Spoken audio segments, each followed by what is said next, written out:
তাইনি তা তোদের বেটারা থাকে তা আমার সাথে নিকে দে আর টাকা পয়সা রেখে দে, যখন 3.5 হাত জায়গা যাব না তো এখন তো চোর ডাকাতে নিয়ে নিবে, তা কি বলবো। আর কানে কম শুনবে। আচ্ছা, বাবা খেয়েছো? দুপুরবেলা খেয়েছো? লেগে মরছিল। কেন খাওনি বলে? কেন খাওনি কেন?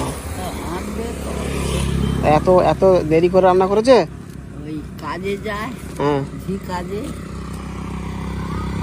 এরা এটা কিছু নিয়ে খাবে আমার তরফ থেকে।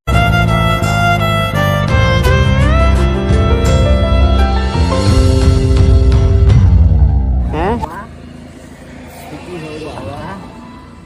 আর সত্যি এরকম বাবা। রাস্তা এরকম করে ঘুরো না, বুঝেছো? এই লাঠি নিয়ে ঘুরতেছো, আবার তুমি ওই খালি পায়ে রয়েছো, জুতো কই? বাবা তোর বেটারা যদি আমাকে